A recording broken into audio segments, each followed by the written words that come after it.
అన్నమయ్య జిల్లాను మూడు ముక్కలు చేయటంపై ప్రజల నుంచి పెద్ద ఎత్తున నిరసన వ్యక్తమవుతోంది.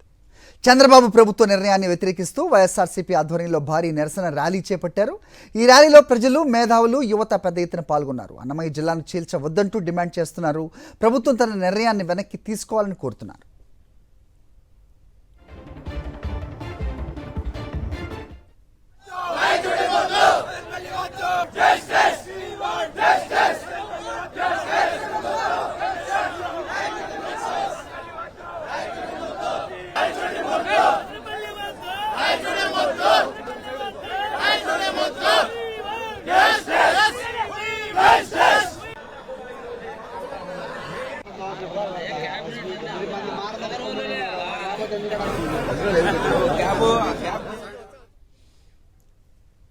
రాజకీయ కక్షతోనే అన్నమయ్య జిల్లాను రద్దు చేశారని శ్రీకాంత్ రెడ్డి ఆరోపించారు. 30 రోజుల గడువుతో అభ్యంతరాలు స్వీకరించాలని ప్రభుత్వాన్ని కోరారు. అన్నమయ్య జిల్లాను యథావిధిగా కొనసాగించాలని కోరుతూ ర్యాలీలో పాల్గొన్నారు. ప్రజాభిష్టానికి వ్యతిరేకంగా అన్నమయ్య జిల్లాను రద్దు చేయడానికి వ్యతిరేకంగా న్యాయ పోరాటం కొనసాగిస్తామంటున్నారు శ్రీకాంత్ రెడ్డి.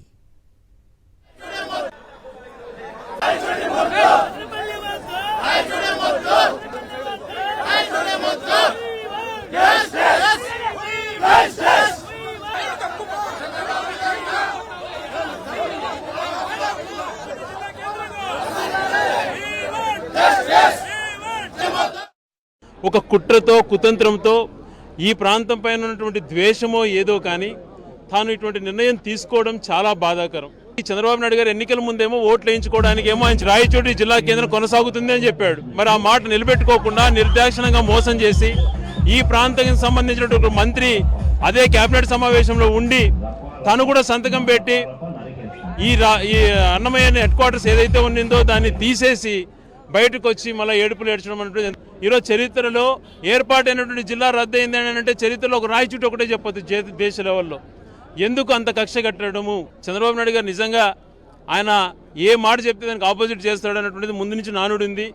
ఆ మాట తూచా తప్పకుండా ఆయన పాటించాడు.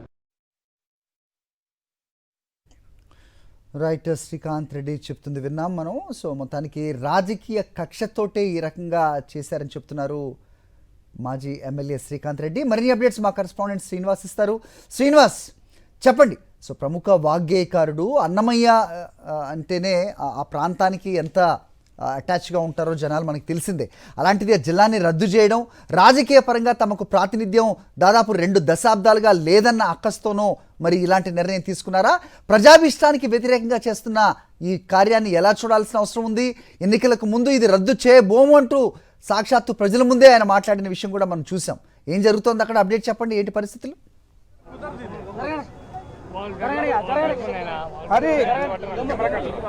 అరే మనం చూసినట్లయితే పెద్ద ఎత్తున రాయచోటు మొత్తం కూడా బగ్గుమన్నది. ఏదైతే రాయచోటుని తీసుకెళ్లి మదనపల్లి జిల్లాలో కలుపుతూ నిర్ణయం తీసుకుంటే ఇక్కడ జిల్లా కేంద్రాన్ని ఎత్తివేయటం, అన్నమయ్య జిల్లాని 3 ముక్కలు చేయడం మీద కూడా పూర్తి స్థాయిలో ఇక్కడ ఉన్నటువంటి వైఎస్ఆర్ కాంగ్రెస్ పార్టీ ఆధ్వర్యంలో భారీ ర్యాలీ నిర్వహించారో అందరూ కూడా నిరసనలు వ్యక్తం చేస్తున్న పరిస్థితి ఉంది.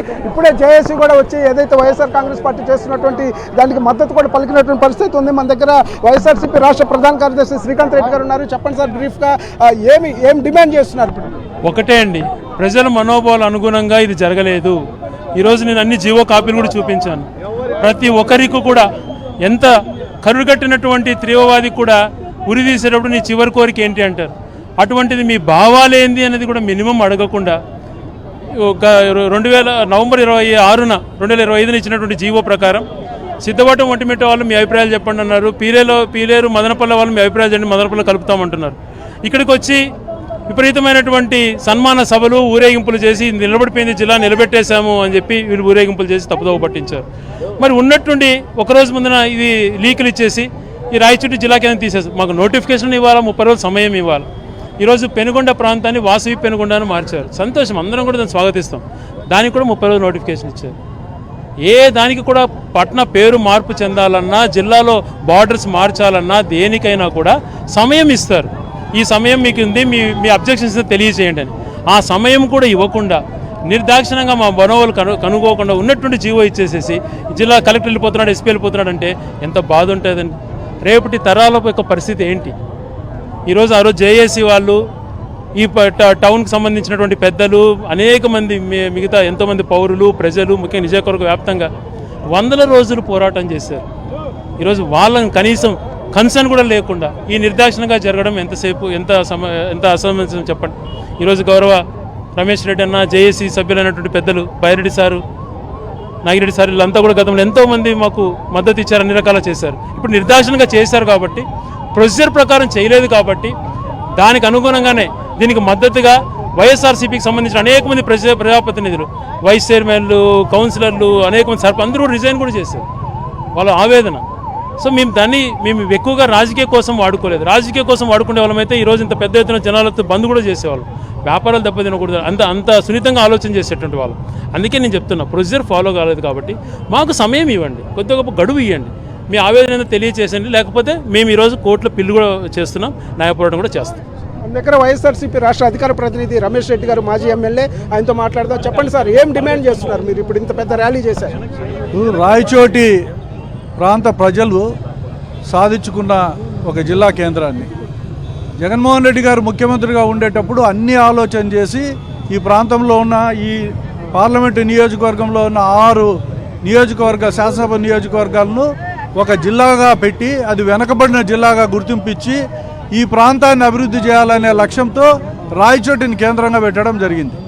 నేను ఇక్కడ ఈ ముఖ్యమంత్రిని ఒకటే అడుగుతున్నా, ఈ రాష్ట్రంలో సుదీర్ఘకాలము పనిచేసిన ముఖ్యమంత్రి మీరు, ఏదైనా జగన్మోహన్ రెడ్డి గారి తప్పుదలు చేసింటే చిన్న సవరణలు చేసి మీరు ఏదైనా చేసింటే మేము అందరము సంతోషపడే వాళ్ళము.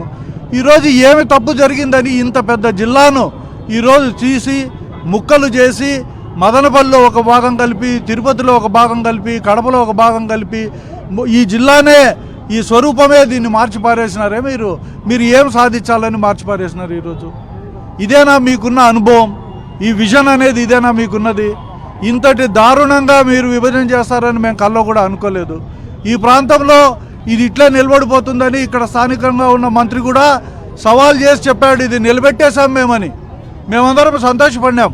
ఈరోజు చూస్తే అకస్మాత్తుగా కంప్లీట్గా ఒక రోజు లోపల జీవో ఇచ్చి కలెక్టర్ వెళ్ళిపోయినాడు, ఎస్పీ వెళ్ళిపోయినాడు, ఉన్నతాధికారులందరూ వెళ్ళిపోయినారు.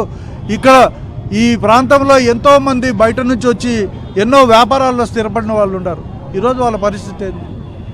అందుకే ఈరోజు వైఎస్ఆర్సీపీ పార్టీ మొత్తము కూడా ఈ జిల్లా కేంద్రాన్ని కాపాడుకునేంత వరకు కూడా అన్ని విధాలుగా న్యాయ పోరాటం చేస్తాం, అన్ని పోరాటాలు కూడా సిద్ధపడతాం.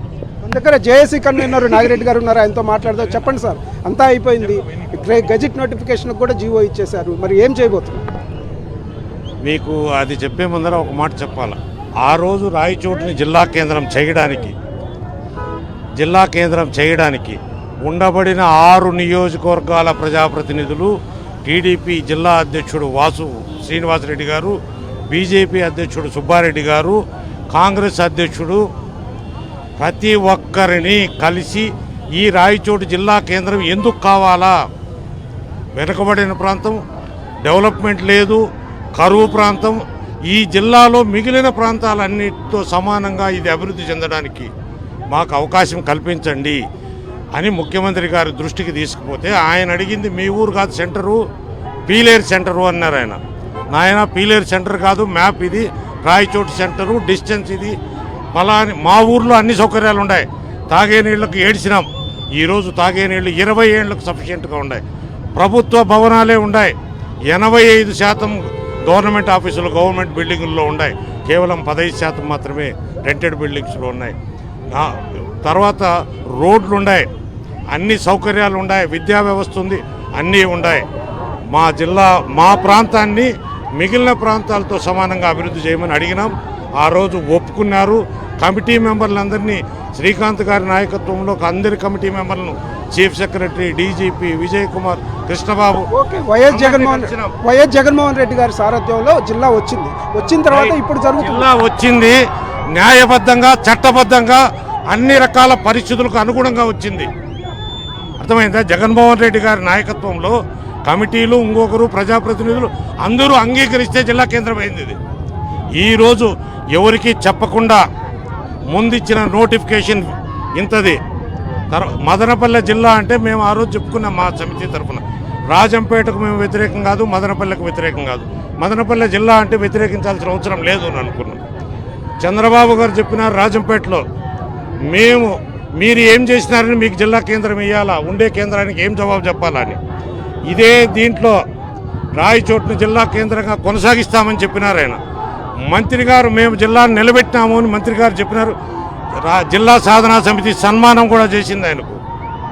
బట్ ఏమీ లేకుండా, ఎవరికి ఏమీ చెప్పకుండా ఓవర్ నైట్ రేపు పొద్దున్నే మీ జిల్లా లేదు అని ఆయన ఒక జీవో ఇష్యూ చేయడం, ఇక్కడ కలెక్టర్ ఆఫీసు, ఎస్పీ ఆఫీసు, ఇతర కార్యాలయాలు బోర్డులు పెరిగి మదనపల్లికి ఎత్తుపోయి పెట్టడం ఏం సమంజసమో తెలియదు. ఆయన అనుభవము, విజను, ఈ వెనకబడిన ప్రాంతాన్ని అభివృద్ధి చేయడానికి ఏం చేస్తాడో కూడా తెలియదు. మదనపల్లి ఈ రాయచోటికి మెడికల్ కాలేజీ ఇస్తామని హామీ ఇచ్చినట్టు ఒక పుకారు జరుగుతోంది. ఉండే మెడికల్ కాలేజీలకే దిక్కు లేదు, చెప్పేవాడు లేడు. మదనపల్లికి ఒకటి, రాయచోటుకు ఒకటి, పులివెందులకు ఒకటి, కడపకు ఒకటి, ఇంకా మాట్లాడితే రాజంపేటకు కూడా ఒకటి వస్తుందేమో తెలియదు. రాయచోటి జిల్లా కేంద్రం రావడానికి మేము మెడికల్ కాలేజీ త్యాగం చేసినాం, స్కిల్ డెవలప్మెంట్ కాలేజీ త్యాగం చేసినాం. మిగిలిన ప్రాంతాలకు మేము అన్యాయం చేయకూడదు, మా ప్రాంతానికి న్యాయం జరిగేదానికోసమని మేము ప్రయత్నం చేసినాం. ఈరోజు మేము మీ తరఫున మీ ద్వారా అందరికీ విజ్ఞప్తి చేస్తున్నాం, రాజకీయాలకు అతీతంగా రాయచోటి ప్రాంత ప్రయోజనాలు కాపాడడానికి అన్ని పార్టీల వాళ్ళు ఇంతవరకు జిల్లా సాధనా సమితికి సహకరించినట్లు ముందు కూడా సహకరించాలని విజ్ఞప్తి చేస్తాను. ప్రత్యేకించి ప్రతిపక్షంలో ఉండే వైసీపీకి మరీ విజ్ఞప్తి చేస్తాను, మాకు మద్దతు ఇవ్వండి, ఈ ప్రాంత ప్రయోజనాలు కాపాడడానికి మేము చేసే ప్రయత్నాలకు సహకరించండి. తర్వాత ఇదే పరిస్థితి మొత్తం మీద అయితే పూర్తి స్థాయిలో ఏదైతే రాయచోటి జిల్లాని అట్లానే కొనసాగించేందుకు అన్నమయ్య జిల్లాని పూర్తి స్థాయిలో వీళ్ళందరూ కూడా ఉద్యమ బాట పడుతున్నారు. అన్ని రాజకీయ పక్షాలు కూడా కలిసి ముందుకు వెళ్ళాలనే నిర్ణయానికి కూడా చేసి వస్తున్నటువంటి పరిస్థితి మనకి ఇక్కడ స్పష్టంగా కనిపిస్తుంది. ఓకే శ్రీనివాస్.